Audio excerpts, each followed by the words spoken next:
et bienvenue sur Gluten Free Masterclass, des vidéos créées pour en savoir plus sur l'alimentation sans gluten.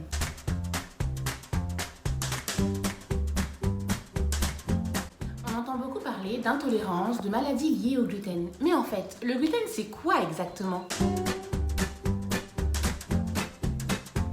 En 1988, je rigole, on va rester super simple. Si on prend par exemple un grain de blé, on parle du blé actuel, on ne parle pas des anciens blés qui ont une constitution encore différente. À l'intérieur d'un grain de blé, il y a 80% d'amidon et de protéines. Et ces protéines-là sont constituées entre autres de gluten. Ce gluten contenu dans le grain de blé, par exemple, est une masse visqueuse élastique. Dans gluten, vous entendez glu. Colle. Donc en fait, c'est ce qui va permettre à la pâte d'avoir une élasticité, d'avoir cette particularité d'avoir une mie aérée, d'avoir du volume. Je vais vous faire tout de suite une petite expérience et vous allez comprendre tout de suite la particularité du gluten.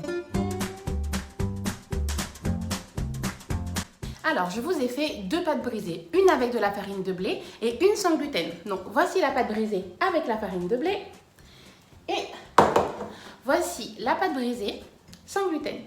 Donc déjà, vous voyez déjà une différence. Mais vous allez comprendre exactement le rôle du gluten juste ici. Regardez, en contact de l'eau, le gluten va avoir une élasticité. Hop, voilà le rôle du gluten. Vous voyez bien. Et maintenant, on va regarder avec la pâte sans gluten. Quelle élasticité il va y avoir? Hop, il n'y en a pas du tout. Parce que justement, sans gluten, la pâte ne peut pas avoir une élasticité. Donc normalement, là, vous avez compris exactement quel est le rôle du gluten dans les préparations. C'est donc grâce au gluten qu'on a les belles brioches ou les bons pains avec une mie aérée, magnifique, qu'on ne retrouve pas en sans gluten. Mais attention, ça ne veut pas dire que c'est pas tout aussi bon. Maintenant, on va essayer de comprendre qu'est-ce que ce gluten va créer comme réaction chez les personnes qui y sont sensibles. Il y a plusieurs pathologies liées au gluten, telles que l'hypersensibilité au gluten, c'est mon cas, telles que la maladie cœliaque ou alors l'allergie au blé. Ces personnes, lorsqu'elles vont ingérer du gluten, une réaction va se produire. Cette réaction n'est pas forcément visible immédiatement parce qu'elle va agir sur un élément très important du corps humain qui est, comme on dit, le deuxième cerveau. Il s'agit des intestins.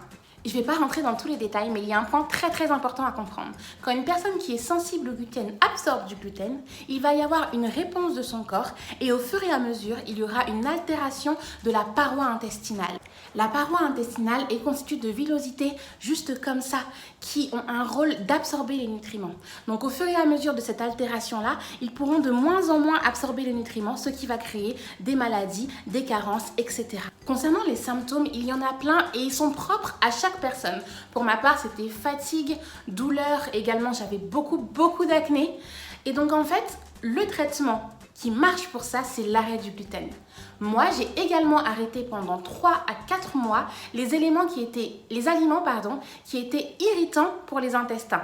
Du coup, mes intestins qui étaient vraiment abîmés à cause du fait que j'ai ingéré pendant de nombreuses années du gluten, et bien du coup, j'ai essayé par mon alimentation de refaire une santé à mes intestins.